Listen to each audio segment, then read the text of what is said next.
저는 오늘 그 사랑이라는 제목으로 함께 여러분과 은혜를 나누기 원합니다. 그 사랑, 바로 하나님의 사랑을 말하는 것입니다. 한 부부가 있었습니다. 시집 올 때 아내가 항아리를 하나 들고 왔습니다. 남편에게 이렇게 말합니다. 여보, 항아리 속에 무엇이 들었는지 절대로 보면 안 돼요. 이 안엔 정말 중요한 게 있어요. 만약에 당신이 이걸 본다면 앞으로 맛있는 요리를 먹을 생각을 하지 마세요. 딱 이렇게 엄포를 놓으니까 남편이 그러겠다고 그랬습니다. 선반에 놓인 작은 항아리에서 이게 주의를 받았기 때문에 상상을 한 거죠. 친정 엄마가 거기다가 아주 좋은 조미료를 넣어줬나 보다. 남편이 언젠가 이렇게 가만히 보니까 가루가 고와서 그런 건지 몰라도 잘 보이지는 않지만 하여튼 뭔가를 또 뿌리는 것 같은 느낌도 들고, 어쨌든 남편은 잘 따라주었습니다. 어느덧 시간이 꽤 지나갔습니다. 근데 어느 날 아내가 외출을 한 것입니다. 여러분들 상상한 대로 이 남편이 갑자기 그 항아리가 보이는 겁니다. 30년이나 지났는데 이젠 좀 열어봐도 뭐라 하지 않겠지. 그럴 것 같잖아요, 그죠? 그래서 굳은 마음을 가지고 벌벌벌 떨면서 딱 열어봤어요. 그 안에 뭔가 있나 다 이렇게 봤더니 글쎄 거긴 조미료가 들어있는 게 아니라 어떤 종이가 한 장 있는 거예요. 열어보았습니다. 그랬더니 그 종이에 뭐라고 쓰여 있는가? 6필로 쓴 편지더라고요. 바로 장모님이 쓰신 거예요. 친정 어머니가 쓰신 겁니다. 사랑하는 딸아, 무슨 요리를 하든지 사랑을 뿌려 넣는 것을 잊지 말아라. 특히 내가 힘들 때에는 이 사랑의 조미료를 사용하도록 해라. 이 생각을 해보니까 갑자기 이 아내가 힘들 때마다 그 항아리를 연 것을 떠올리게 됐습니다. 그때마다 저걸 열어봤던 거구나. 그래서 그동안 했던 말과 그동안 했던 행동들이 다 생각이 나고, 또 장모님이 써주신 그 귀한 말씀을 생각하면서 그 남편도 더 열심히 부부의 도리를 다했다고 합니다. 다른 사람들이 아무리 비웃고 조롱하고 침을 뱉어도 가족은 서로 용납하고 용서하고 품고 가는 그런 행복한 가정이 된 것입니다. 여러분, 이렇게 행복한 가정이 되시기를 바랍니다. 사랑의 조미료가 여러분들 가운데 가득하길 바랍니다. 하나님과 우리의 관계 안에도 바로 이 사랑이 있습니다. 하나님은 사랑이시라라는 말씀도 있듯이 하나님을 설명하기 위해서는 은혜 가운데서 사랑이라는 구체적인 것이 있다는 사실을 여러분들에게 강조하기 원합니다. 왜냐하면 제가 지난주까지는 은혜에 대해서 강조했는데, 이 기독교의 핵심 도리이자 교리인 이 사랑, 그것도 하나님에 대한 사랑을 먼저 여러분들에게 소개하려고 하는 것입니다. 성경의 많은 구절, 모든 구절이 다 사랑에 대한 관련한 말씀이지만, 오늘 읽었던 이 호세아 이야기에서도 바로 하나님의 사랑이 등장합니다. 하나님의 사랑을 설명하기 위해서 이런 이야기가 나온 것이죠. 먼저 오늘 구절을 같이, 오늘 본문의 구절을 같이 보도록 할까요? 14장 1절의 말씀을 우리 다 같이 읽겠습니다. 시작. 돌아오라, 내가 불의함으로 말미암아 엎드려 졌느니라. 그렇습니다. 지금 이스라엘, 즉 북이스라엘입니다. 북이스라엘은 교만하고 우상 숭배하면서 하나님의 말씀, 그 경고를 듣지 못하고 계속해서 교만한 길로 떠나갔습니다. 그래서 하나님 여호와께 돌아오라는 말씀을 계속 했던 것입니다. 호세아라는 선지자를 통해서 계속 보냈죠. 근데 우리가 결론을 알다시피 호세아의 그 경고를 무시하고 이스라엘 사람들은 결국 나중에 멸망하고 맙니다. 그들이 불의함으로 말미암아 얻게 된 결과입니다. 그렇지만 그 과정 속에 참으로 슬픈 사랑 이야기가 있습니다. 하나님은 끊임없이 사랑을 고백했고 사랑으로 맺혔고 사랑으로 기다렸던 것입니다. 그래서 하나님의 그 사랑이 이 호세아 이야기에 가득합니다. 특별히 호세아라는 한 인물을 통해서 그가 살아간 인생 속에 하나님의 사랑이 담겨져 있다는 것을 알 수 있습니다. 이걸 좀 확장하면 여러분들의 삶에도 하나님의 사랑이 다 녹여져 있는 거예요.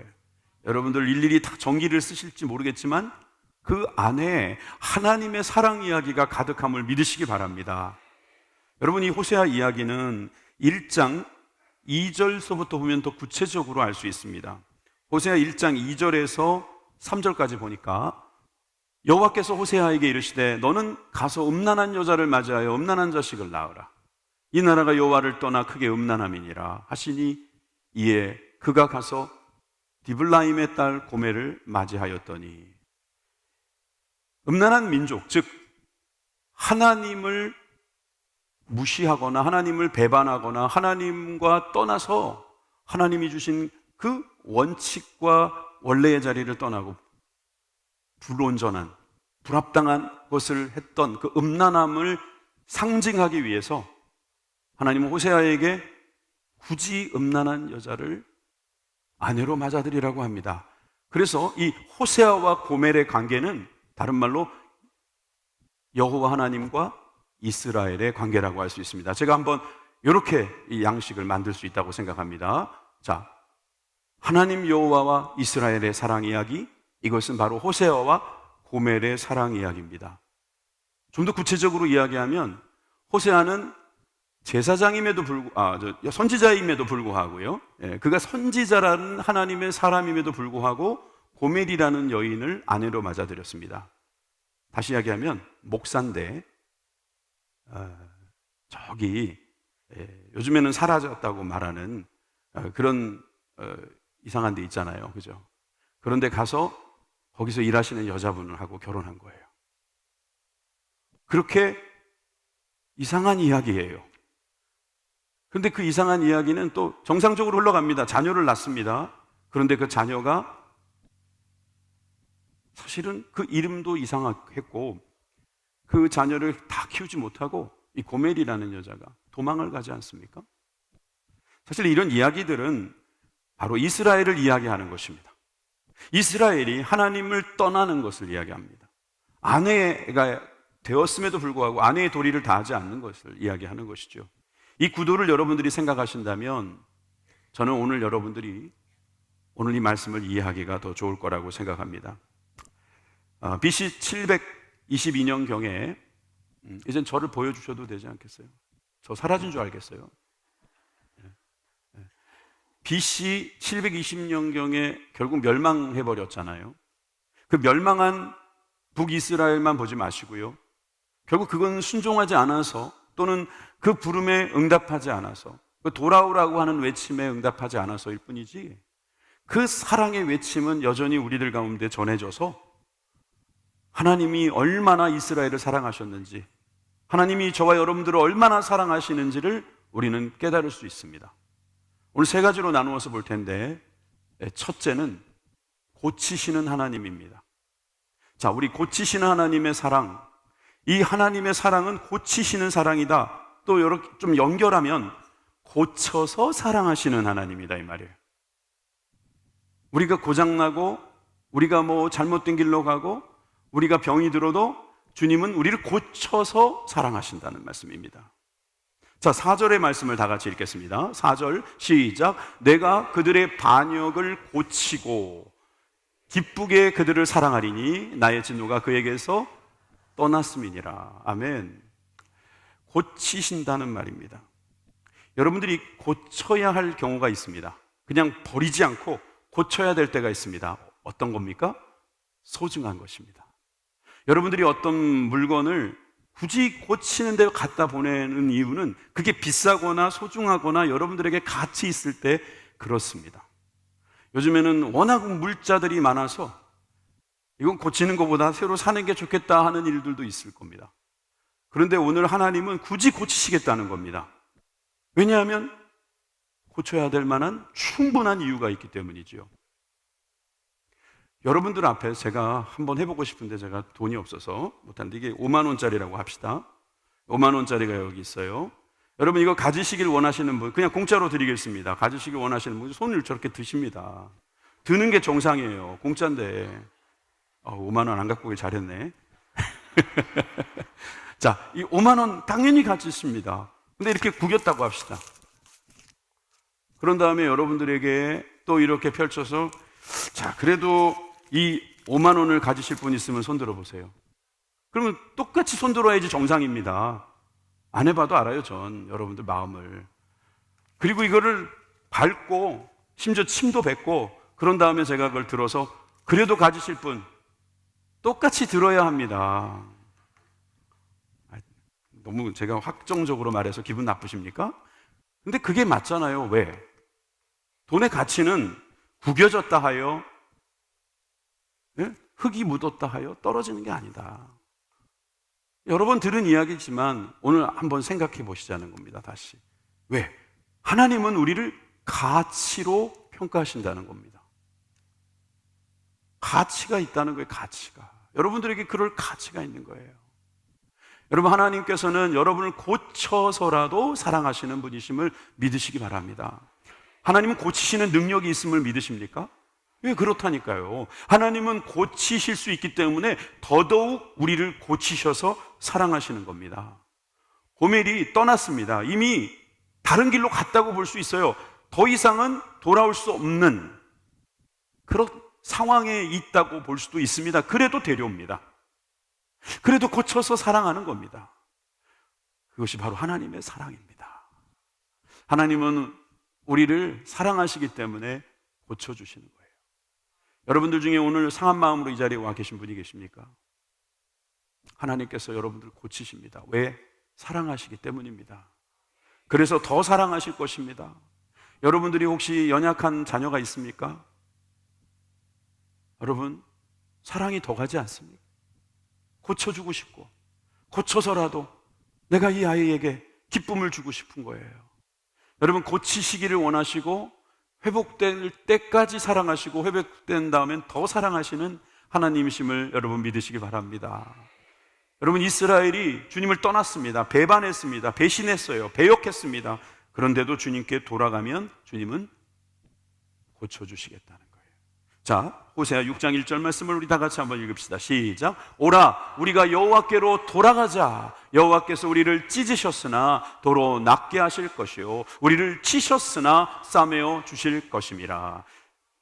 우리가 주님께 돌아갈 수 있는 이유가 뭡니까? 우리를 찢으셨다는 건 우리가 찢길 만한 상황에서 우리는 찢어진 겁니다. 우리가 잘못된 길로 갔다 상처받은 거죠. 그런데 거기서 주님께서는 그 상처를 어루만지시고 깨끗게 하실 것을 여러분 믿으십시오. 여러분, 이것이 바로 하나님의 사랑을 믿는 우리들의 행동이어야 할 것입니다. 하나님은 여러분들이 실패했을지라도 하나님은 여러분들을 버리지 않습니다. 이 세상의 조직은 실패한 사람에게는 많은 자비와 기회를 주지 않습니다. 그러나 하나님께서는 우리들에게도 70번에 77번이라도 용서하라고 하신 것 기억하십니까? 하나님은 그 이상으로 우리를 용서하시고 우리를 고쳐주실 거예요. 이 고치시는 하나님을 우리가 사랑하시는 하나님으로 이해한다면 여러분들을 고치시면서까지라도 사랑하시는 그 뜨거운 사랑, 하나님의 사랑을 여러분들이 더 알게 될 줄 믿습니다. 두 번째는 기다리시는 사랑입니다. Waiting love. 여러분, 저도 기다려 본 적이 있습니다. 여러분들 혹시 집에서 소뚜껑 운전하시는 분들, 집에서 기다리시죠? 운전하다가 이제 김이 모락모락 나고 이제 맛있는 냄새가 풍기면 그 사람이 와야 되는 겁니다. 남편일 수도 있고 아내일 수도 있고 아니면 자녀일 수도 있고, 하여튼 그 사람이 올 때까지 기다리고 있는 겁니다. 왜 기다립니까? 얘 사랑하기 때문에 기다리는 것입니다. 음식을 버릴까 봐 기다리는 것이 아닙니다. 사랑하기 때문에 기다리는 거예요. 내 맛있는 음식 솜씨 자랑하고 싶어서 기다리는 게 아니고 내 사랑하는 사람이 그걸 먹고 더 건강하기를 바라기 때문에 기다리는 것입니다. 하나님은 기다리신다 그랬어요. 기다리신다. 여러분, 오늘 본문의 4절을 보시면은요, 또 한 번 더 있습니다. 내가 그들의 반역을 고치고 기쁘게 그들을 사랑하겠다 그랬어요. 여러분, 기쁘게 그들을 사랑한다. 아니면 고치셨으면 됐지, 그 다음에 고쳐서 기쁘신가? 글쎄요.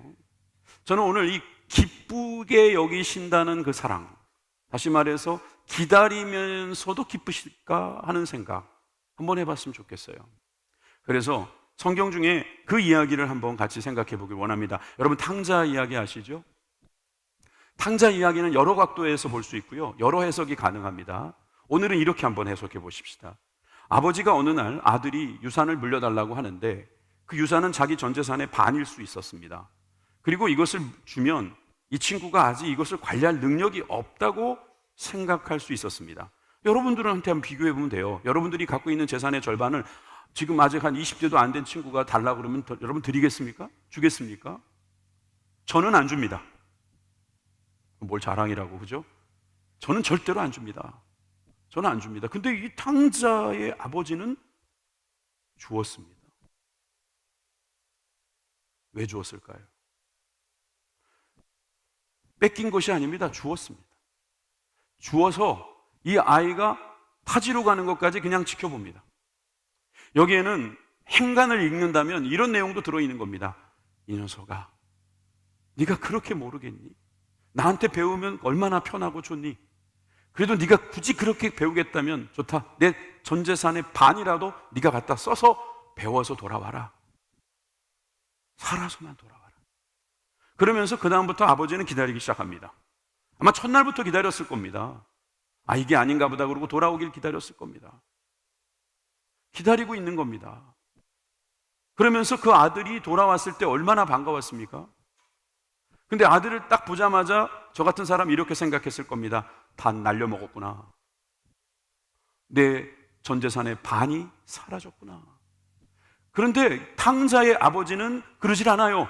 그냥 달려가서 부둥켜 안고 그 기쁨을 그 아들과 나누고 있습니다. 여러분, 누가복음 15장 20절 말씀을 같이 읽겠습니다. 시작. 이에 일어나서 아버지께로 돌아가니라 아직도 거리가 먼데 아버지가 그를 보고 측은히 여겨 달려가 목을 안고 입을 맞추니. 요즘처럼 아버지 저 가도 돼요? 이런 허락이 아닙니다. 매일같이 기다렸기 때문에, 그 오는 길목을 보고 있었기 때문에 거리가 먼데도 아버지는 보고 있었던 거예요. 그리고 측은히 달려가 목을 안고 입을 맞출 정도로 기뻤던 것입니다. 자기가 가진 것보다 더 귀한 존재가 바로 아들이었기 때문이죠. 기다리는 겁니다. 버려도 좋다는 거예요. 내 건 다 없어져도 좋으니 너만 돌아와서 네가 행복했으면 좋겠다. 완전히 허랑방탕한 자세, 낭비하고 있지 않습니까? 자기 자신의 재산을 낭비하는 아버지. 그래서 팀 켈러라는 목사님, 이분은 책을 쓰기에 Prodigal Son이라는 책을 안 쓰고 Prodigal God이라고 썼어요. 다시 말해서 탕부 하나님. 번역이 참 잘 됐죠? 탕부 하나님. 아버지가 허랑방탕하다는 거예요. 왜? 아들을 너무나 사랑하니까. 그렇게 사랑하기까지, 그렇게 기다리기까지 그 아버지가 기대했던 것은 그냥 사랑하기 때문에, 그 아들이 잘 되기를 바라고, 그 아이가 정신 차리기를 바라고, 좀 배우기를 바라고, 네가 그 돈을 들여서라도 정신만 차릴 수 있다면 난 그거 아깝지 않다. 살아 돌아왔으니 다행이다. 나에게 아직 남은 것이 있으니 나누어 먹자. 여러분, 이게 바로 기다리시는 하나님의 마음인 줄 믿으시기 바랍니다. 여러분들도 그런 분들이 있을 거예요. 우리 아들 교회를 떠난 지 오래되었는데 좀 돌아왔으면 좋겠다. 같이 예배 좀 드렸으면 좋겠다. 요즘 보면 이렇게 부모님들하고 자녀들하고 예배 드리시는 분들이 같이 계세요. 우리 젊은 분들, 한 30대 분들은 또 한시 예배가 있습니다만은 한시 예배 오시기를 바라고요. 근데 부모님들하고 같이 예배를 드리기를 원하시는 분들이 같이 있으면 얼마나 좀 보기 좋은지 모릅니다. 여러분들이 부모님들하고 예배를 드리고 또 부모님들하고 같이 좋은 일을 하고 그럴 때 말이에요, 아버지의 마음을 좀 알았으면 좋겠어요. 전 설교를 준비하다가 이 기다리시는 사랑에 대해서 정말 너무나 큰 의미를 가졌어요. 알게 됐어요. 여러분들이 지금 하고 있는 모든 것들은 하나님께서 기다리고 계시는 중이라는 것을 알고 계셨으면 좋겠어요. 여러분들 지금 기다리고 있는 거예요. 아니요, 목사님, 저는 지금 예배 잘 드리고 있습니다. 저는 아직도 저의 문제가 없다고 생각합니다. 근데 벌써 기다리신다고 하십니다. 하나님은 지금 기다리고 계십니다. 사랑하기 때문에 여러분들의 마음을 막 확 열어가지고 제껴가지고 여러분들 맘대로 막 끌고 가시고 그러시는 분이 아니고 하나님은 기다리고 계시는 거예요. 어떤 걸 착각하는 거예요. 하나님이 아무것도 나한테 안 하시는 것 같다는 거예요. 아무것도 나에게 주시는 게 없다, 이렇게 말하시는 분이 있을지 몰라요. 기다리고 있는 것입니다. 하나님께서는 지금 기다리시는 중입니다. 여러분들이 돌아오기만을 기다리시는 겁니다. 여러분들이 스스로 돌아오지 않고 하나님께서 억지로 데려오면 또 나갈 게 뻔하기 때문입니다. 그러니까 돌아오기만을 기다리시는 그 사랑이 하나님의 사랑임을 여러분 믿으시기 바랍니다. 마지막 세 번째는 주도하시는 사랑입니다.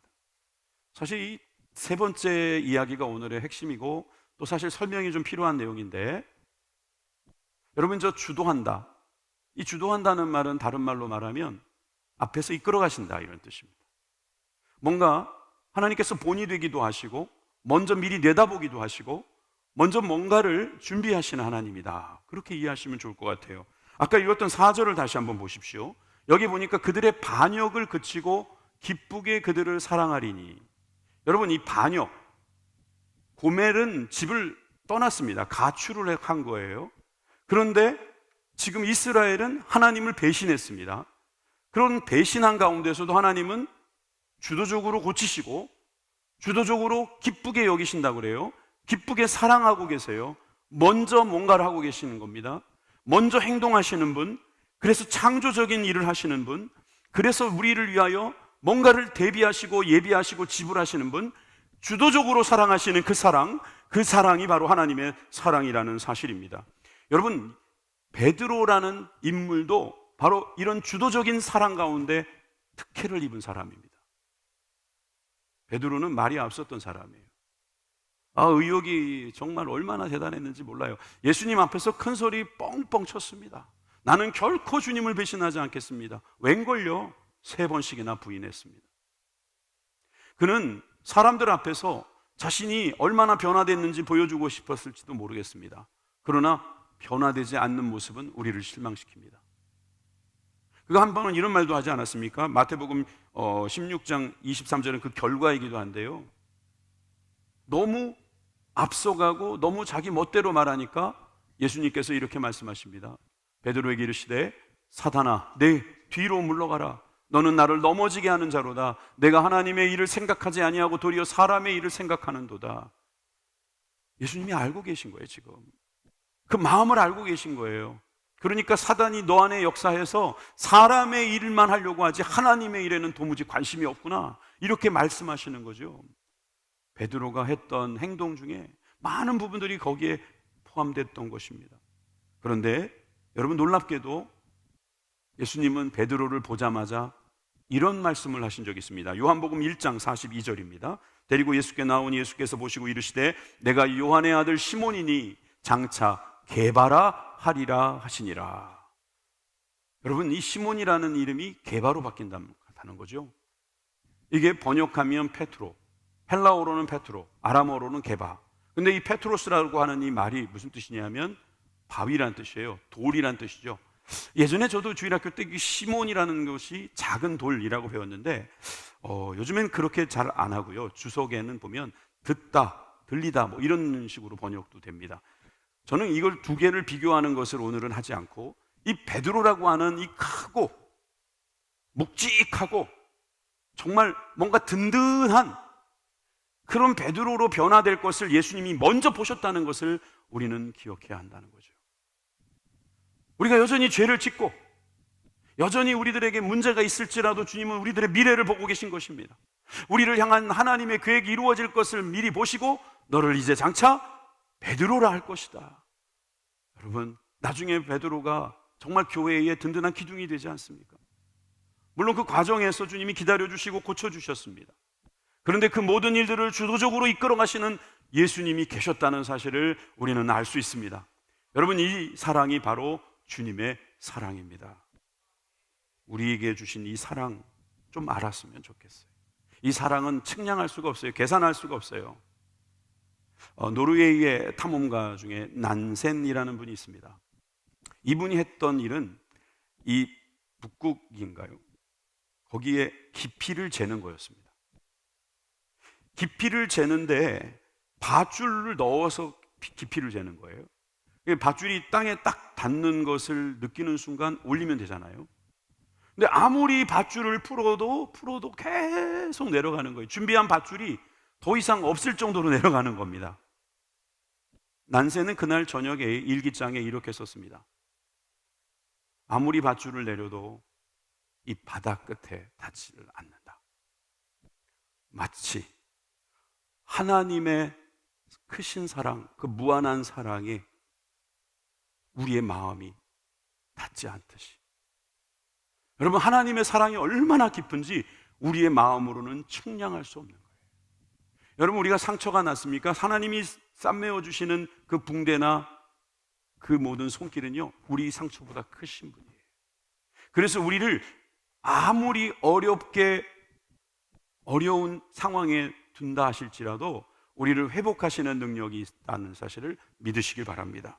그것이 바로 기둥이 되시는 우리 주님께서 우리를 기둥처럼 만들어 주시고, 우리들의 반석이 되시는 주님께서 너도 반석이 될 것이다 라고 말씀해 주시는 것과 같다는 것입니다.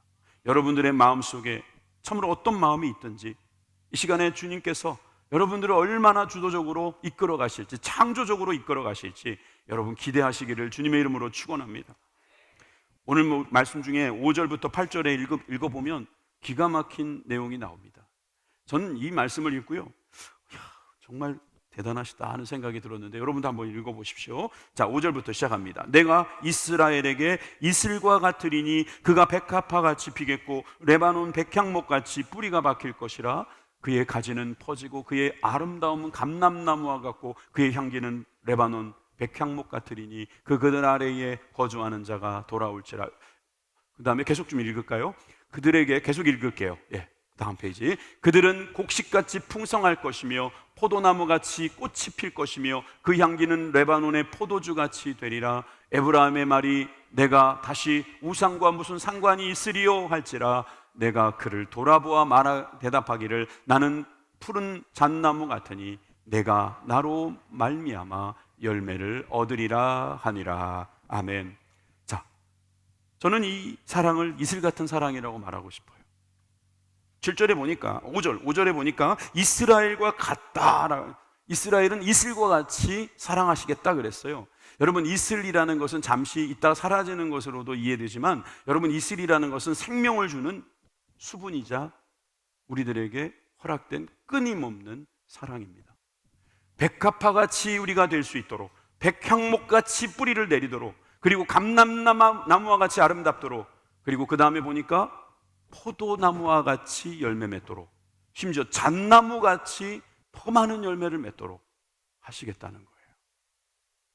아니, 우리 같은 어찌 보면 죄를 지을 수밖에 없는 죄인들에게 주님께서는 이렇게 나무의 모든 좋은 점들을 다 끌어올리셔서 향기니 열매니 그 다음에 우리에게 그런 아름다움이니라고 표현할 때마다 부끄러운 거죠. 주님은 우리에게 그런 주도적인 사랑을 하시는 거예요. 여러분, 우리는 그 사랑을 사실 우리 마음에도 담고 있습니다. 여러분, 이런 생각 해보신 적 없으세요? 왜 우리는 사랑하고 있지? 저는 기도하면서 이런 생각이 떠오르더라고요. 하나님께서 우리에게 사랑이라는 DNA를 넣어주셨어요. 사실 예수님을 안 믿어도 그 사랑을 하는 분들이 많아요. 무슨 사랑이냐면 본능적인 사랑이에요. 어떻게 부모가 자녀를 이렇게 사랑하죠? 요즘에 그 사랑이 고장나신 분들도 가끔 있긴 하던데, 그래도 우리에게 들어진 그 본능, 사랑입니다. 여러분, 우리가 어떤 일을 할 때 사랑이 없으면 안 됩니다. 죄도 사랑 비슷하게 집니다. 사랑이라고 표현합니다, 그들이. 마약도 사랑하고요. 막 사람들이 생각하잖아요. 이 세상엔요, 이 사랑이라는 것이 없으면 사실 아무것도 안 돼요. 만약에 우리 뇌에 사랑이라고 하는 그 기제를 넣을 수 있는 조직이 있어서 그거를 제거할 수 있는 기술이 있다면, 그걸 만약에 제거했을 때 그 사람은 사람이 아닙니다. 뭘 하겠습니까? 뭘 좋아해야지 할 수 있는 거 아니에요? 뭐가 나쁜지도 모르고 너무 좋은지도 모르고. 여러분, 우리가 사랑이라는 이 본능을 갖고 있게 하신 것은 하나님이십니다. 사실 인간의 사랑과 동물의 사랑을 우리가 너무 구분짓는 것에 대해서 요즘에 불쾌하게 생각하시는 분들 많을지 모르겠지만 어떻게 같습니까? 지난번에 제 아내하고 이렇게 산책을 하다가 맞은편에서 오는 이 커플이 너무 그냥 알콩달콩하게 서로를 바라보면서 막 그냥 얼굴이 거의 붙었어요. 막 유모차 같은 거 하나 끌고 막 서로 얼굴이 붙어가지고 막 즐겁게 오길래 부럽다 이런 생각을 하면서 봤는데, 그럼 그 두 분의 아기도 참 이쁘겠다. 그리고 아기를 딱 보려고 했더니 거기 깜짝 놀랐습니다. 개가 한 마리 거기 앉아 있는 겁니다. 세상에. 제가 조금 요즘에 알게 됐어요. 개도 종류가 여러 가지랍니다. 사람보다 덜 걸어야 되는 개도 있고, 한 3시간 정도 놀아줘야지 좀 놀았다 하는 개들도 있답니다. 개도 종류가 여러 가지이기 때문에 그 전에 산책시켜주고 이제 좀 너무 무리하면 안 되니까 거기다 넣어놨겠죠. 여러분, 그런데 사람이 개를요 얼마나 사랑하는지 개를 보고요, 아빠가, 엄마가 그러고 있어요. 여러분, 사랑이 있다니까요, 우리 안에. 근데 나한테는 있는 사랑이 하나님께 없다고요? 나에게 그 사랑을 주신 하나님께서 어떤 분이신지 모르시겠다고요? 하나님을 우리를 향해서 너는 백향목 같다, 백합화 같다, 잣나무 같다, 감람나무 같다, 포도나무 같다라고 말씀하실 때 그 모든 것들 다 하나님이 창조하신 거예요. 하나님께서 다 창조하시고 우리 보고 아름답지, 좋지, 이건 네 거야 라고 말씀하시는데 그걸 모르시겠다고요? 이걸 즐기지 못하겠다고요? 여러분, 그건 도대체 어디서 나온 생각입니까? 여러분, 우리는 하나님의 사랑이 얼마나 주도적인지를 너무 자주 잊어버려요. 얼마나 창조적인지를 자주 잊어버려요. 성령을 받은 사람들이 항상 고백하는 게 이겁니다. 세상은 안 바뀌었는데 내가 바뀌었어요. 그랬더니 다 바뀌었어요. 이렇게 말씀하시더라고요. 그 아침 해가 더 이상 어제의 해가 아니더라는 거예요. 그 석양의 빛이 어제의 석양빛이 아니라는 거예요. 내가 만났던 그 사람들이 예전에 그 사람이 아니라는 거예요. 왜 그래요? 갑자기 자기가 바뀌었기 때문에. 왜 바뀌었어요? 하나님의 사랑이 있었기 때문인 거죠. 여러분, 하나님의 사랑은 주도적이어서 우리를 얼마나 아름답게 바꾸시는지 모릅니다. 그 바꾸시는 방법은 2절에 나와 있습니다. 너는 말씀을 가지고 여호와께로 돌아와서, 말씀이지요, 하나님의 약속이지요, 하나님의 명령이지요, 이것을 가지고 주님께로 돌아오면 모든 불의를 제거하시고 선한 바를 받으소서, 우리가 수송아지를 대신하여 입술의 열매를 주께 드리리이다. 이렇게 회개하며 돌아오더라, 이 말입니다. 탕자가 돌아오면서 아버지, 저는 종입니다. 이제 저를 종의 한 사람으로 써주십시오. 말하는 것과 비슷해 보이지 않습니까? 이제 수송아지, 예전에도 수송아지는 드렸어요. 여러분, 예전에도 예배는 드렸습니다. 예전에도 나이가 한 건은 했습니다. 그런데 입술의 고백, 마음의 진정성, 회개를 해도 그냥 형식적인 회개가 아니라 진심으로 우러나오는 그런 회개를 주님께 드릴 수 있다는 거, 이거는 하나님의 사랑을 보았다는 것입니다. 말씀으로 말미암아 주님께로 돌아왔다는 뜻입니다. 여러분, 주님께로 돌아오는 축복이 있기를 주님의 이름으로 축복합니다. 여러분, 그렇게 되니까 3절에 뭐라고 말씀하십니까? 우리가 앗수르의 구원을 의지하지 아니하며, 세상 바라보지 않겠다는 거예요. 세상의 말을 듣지 않겠다는 겁니다. 말을 타지 아니하며 다시는 우리의 손으로 만든 것을 향하여 너희는 우리의 신이라 하지 아니하오리니 이는 고아가 주로 말미암아 국류를 얻었음이니이다. 자신을 고아라 생각하면서 주님께서 국률이 여겨주신 것을 찬양하고 있는 거죠. 입술의 고백으로 말하고 있는 것입니다. 그리고 그 마음에서 그런 생각을 하고 있는 것입니다. 예전에는 힘센 사람에게 의지하고, 예전에는 도구가 있어야지 되는 거야. 뭔가 돈도 되고 힘도 되고 인간관계도 되고, 그 말이잖아, 말. 그런데 우리의 손으로 만든 것을 가지고 또 그걸 우상으로 만들어가지고 신이라고 말을 하는 거예요. 이제 그런 것을 싹 쓸어버리고 나를 부르시는 그 하나님께로 돌아가겠습니다. 하나님 사랑을 아는 사람인 거예요. 저와 여러분들이 하나님의 사랑 안에 거하기를 주님의 이름으로 축복합니다. 우리는 이슬같이 사랑하시는 그 사랑을 잊으면 안 됩니다. 우리는 평안히 자고 깨고 일상을 살아가고 있지만 하나님은 주무시지도 않고 심지어 졸지도 않으시고 아침에 이슬을 내려주셔서 대지를 촉촉하게 적셔주십니다. 그리고 우리가 먹을 거리가 부족할까 봐 항상 식물을 주시고 그 식물을 먹고 동물이 자라고. 여러분, 우리들에게 얼마나 풍성하게 주셨습니까? 그런데 누구는 혼자 5천 명이 먹을 걸 방바닥에 끌어놓고 앉혀놓고 그렇게 먹고, 어떤 사람은 한 사람이 먹는 것도 못 먹는 이 세상이 된 것은 하나님의 사랑이 그 마음에 없기 때문이다. 그렇게밖에 말할 수가 없어요. 다시 말해서 왜 하나님은 이런 우리들을 여전히 사랑하시는가? 고치시려고요. 기다리십니다. 그러면서 사랑하십니다. 그리고 이 모든 일에 주도적인 역할을 하시면서 우리 뒤에서 보이지 않는 손으로 우리를 인도해 주시는 줄 믿습니다. 여러분, 뉴스가 요즘 우리를 조금씩 두렵게 합니다. 기후를 봐도 그렇고, 경기를 봐도 그렇고, 사람을 봐도 그렇고, 따라가지 못하는 나를 봐도 그렇고, 이거 큰일 났다. 그게 틀렸다는 이야기를 하는 게 아닙니다. 그거보다 더 위에 계신 주님을 보시라는 이야기입니다. 뉴스는 기자가 만든 겁니다. 보이는 대로 한 거죠. 근데 하나님은 우리들에게 우리가 나기 전부터 말씀해 주신 것이 있습니다. 내가 너와 함께 하겠다. 내가 너를 지켜주겠다. 내가 너와 함께 있다 말씀하십니다. 그것도 그냥이 아니고 영원히 말이죠. 이 하나님의 사랑을 받고 노래하시는 저와 여러분들이 되기를 주님의 이름으로 축원합니다. 기도하시겠습니다.